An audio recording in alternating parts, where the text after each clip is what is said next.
শনিবার মালদার হবিবপুর ব্লকের বুলবুলচন্ডী কিষাণ মান্ডিতে গিয়ে সরকারি সহায়ক মূল্যে ধান ক্রয় প্রক্রিয়া নিয়ে রীতিমতো ক্ষোভ প্রকাশ করলেন জেলাশাসক নিতিন সিংহানিয়া।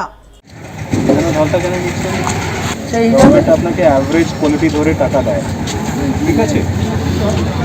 ধলতা কেন নেবেন আপনারা? You want me to suspend your licence, cancel your licence? চাষিদের কাছ থেকে ধলতা নেওয়ার অভিযোগ সামনে আসতেই ধমক দিলেন মিল মালিক সহ ধান ক্রয় প্রক্রিয়ার সঙ্গে যুক্ত সরকারি আধিকারিককে। তবে শুধু ধমক দেয়া নয়, যে সমস্ত চাষিদের কাছ থেকে এদিন ধলতা নেওয়া হয়েছে তা ফেরত দেওয়ার নির্দেশ দেন এবং আগামীতে কোনো চাষির কাছ থেকে ধলতা নেওয়া হলে মিল মালিকের লাইসেন্স বাতিল করার হুঁশিয়ারি দেন তিনি।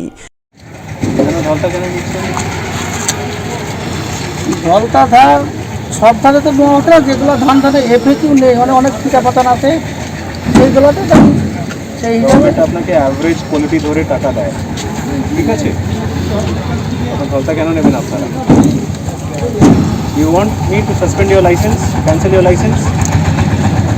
मुझे 5 मिनट लगेगा।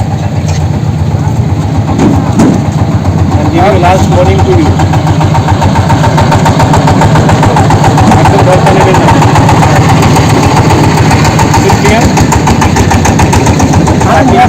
আপনি দেখবেন, আপনি কেন দেখবেন না? যদি উনি নিচ্ছেন তো আপনি কমপ্লেন কেন করবেন না ওনার নামে?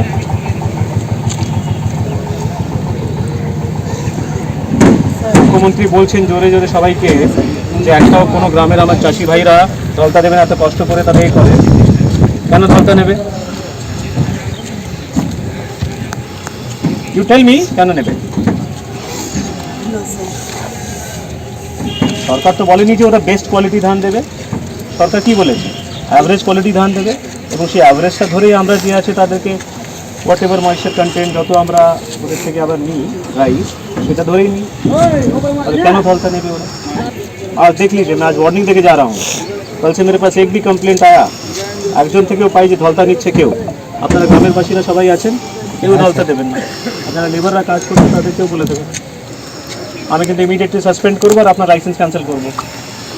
Is it clear? জেলা শাসকের এহেন উদ্যোগে যার পরনায় খুশি হন ধান বিক্রি করতে আসা সাধারণ চাষি ভাইরা। আমাদের পুরো জেলা জুড়ে ধান কেনা চলছে সরকারি রেটে, এবং সেটা বিভিন্ন কিষাণ মন্ডিতে চলছে। একটা হবিবপুরের কিষাণ মন্ডিতে আমরা এসে দেখছি, চাষিদের সঙ্গে কথা বললাম যে তাদের কেমন এবার ফসল হয়েছে এবং সঠিক রেট পাচ্ছে কিনা, টাইমলি পেমেন্টস পাচ্ছে কিনা, ধলতা নেওয়া হচ্ছে কিনা, এবং কিছু কিছু কমপ্লেন্টস আমরা পেয়েছি। আমরা স্ট্রিক্ট অ্যাকশন নিতে চলেছি। এবার আবাস যোজনার ব্যাপক স্বজন পোষণের অভিযোগ উঠে এলো মালদার হরিশ্চন্দ্রপুর 2 নম্বর ব্লকে। প্রকৃত গরিব মানুষকে বঞ্চিত করে আবাস যোজনার খসড়া তালিকায় তৃণমূলের পঞ্চায়েত সমিতির সহ সভাপতির আত্মীয় স্বজনের নাম উঠে আসায় ব্যাপক শোরগোল পড়ল সুলতাননগর গ্রাম পঞ্চায়েত এলাকায়, যার প্রতিবাদে বিক্ষোভ দেখালেন কংগ্রেস নেতাকর্মীরা।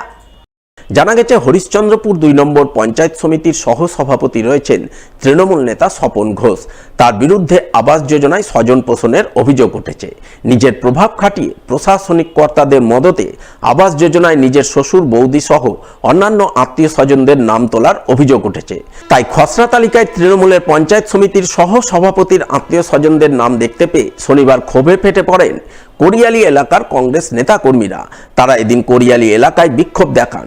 বিক্ষোভকারী কংগ্রেস নেতাকর্মীদের অভিযোগ, তৃণমূলের পঞ্চায়েত সমিতির সহ সভাপতির যে সমস্ত আত্মীয় স্বজনদের নাম আবাস যোজনার খসড়া তালিকায় এসেছে তাদের সকলের পাকা বাড়ি রয়েছে, তা সত্ত্বেও তাদের নাম আবাস তালিকায় এসেছে, অথচ বহু গরিব মানুষের নাম আসেনি।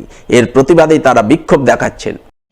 আবাস যোজনার যে তালিকা প্রকাশ হয়েছে, সেই তালিকায় সাধারণ মানুষ আজকে ঘর থেকে বঞ্চিত। যারা মাটির বাড়ি, কাঁচার বাড়ি, টিনের বাড়ি, তারা বঞ্চিত। যাদের এখন বর্তমানে যাদের দোতলা বাড়ি, 3 তলা বাড়ি, এবং কি ছাদ পিটা রং করা বাড়ি, যারা তৃণমূল করে তারাই এই বাড়িগুলো পেয়েছে।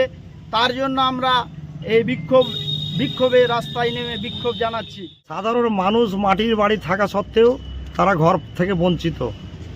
আজকে শুনলে অবাক লাগে, 2 নম্বর ব্লকের পঞ্চায়েত সমিতির সহসভাপতি স্বপন ঘোষ যে বাড়িতে থাকে তার শালি, শালা, শাশুড়ি সবারই নামে এই আবাস যোজনার ঘরের নামে লিস্ট ফাইনাল লিস্ট স্যাংশন ঘর আছে। তাদের বাড়িগুলো সব পাকার বাড়ি, ছবি তো আপনাদের দেখালাম, পাকা বাড়ি।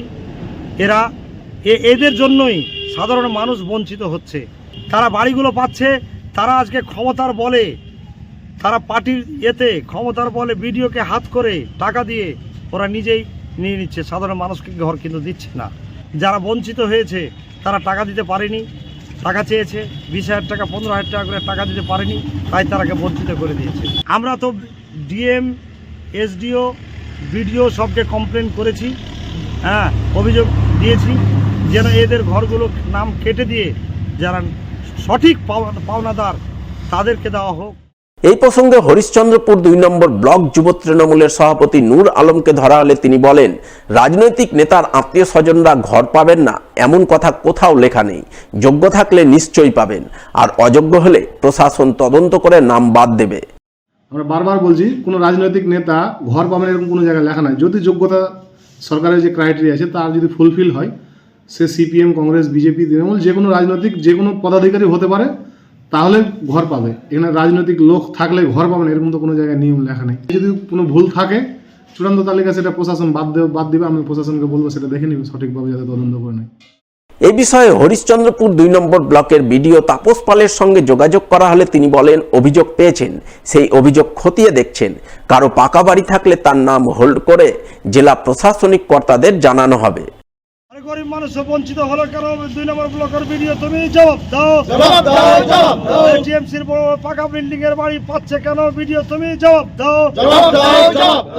বিদ্যুতের তারে ছোঁয়া লেগে দাও দাও করে আগুন জ্বলে উঠল খড় বোঝায় পিকআপ ভ্যানে। মুহূর্তের মধ্যে পুড়ে ছাই হয়ে গেল পিকআপ ভ্যান। শনিবার বিকেল 3টা নাগাদ ঘটনাটি ঘটেছে মালদার কালিয়াচক 2 নম্বর ব্লকের মেঘুটোলা এলাকায়। জানা গেছে, এদিন খড় বোঝায় একটি পিকআপ ভ্যান চাঁদপুর থেকে মেঘুটোলার দিকে যাওয়ার সময় হঠাৎ করেই রাস্তার বিদ্যুতের তারে ছোঁয়া লেগে খড়ে আগুন জ্বলে ওঠে। দেখতে দেখতে সেই আগুন বিধ্বংসী রূপ ধারণ করে। আগুনে পুড়ে ছারখার হয়ে যায় গোটা গাড়ি। এরপরে খবর পেয়ে দমকলের 2টি ইঞ্জিন ঘটনাস্থলে ছুটে যায় এবং দমকল কর্মীরা দীর্ঘক্ষণের চেষ্টায় আগুন নিয়ন্ত্রণে আনেন বলে জানা গেছে।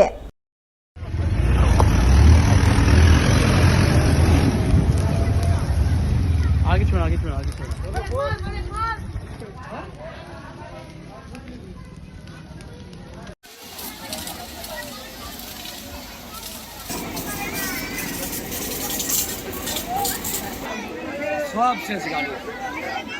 আমি যখন বাড়ি থেকে বেরোলাম তো সে গাড়ি আসছিল। কোথা থেকে আসছিল? বাইরে থেকে ব্যবসা করতে ওরা। এবার গাড়ি কিন্তু ওভারলোড, গাড়ি কিন্তু তারে ফায়ারিং হয়ে গাড়ি ধরলে আমি তখন বললাম তাড়াতাড়ি গাড়ি নিয়ে ফাঁকা থেকে বেরো, না তো প্রোগ্রামটা শেষ হয়ে যাবে আমাদের। এই বলে গাড়ি ফাঁকা নিয়ে আসলো। গাড়ি এখনো পুড়ছে, গাড়ি একদম ফুল গাড়ি লোড, পুরোটাই পুড়ে গেছে, গাড়ি সব পুড়ে গেছে। এখন 2টো ইঞ্জিন চলছে, দমকল গাড়ি আগুন নিভাচ্ছে, এখন নিভানোর কাজ চলছে।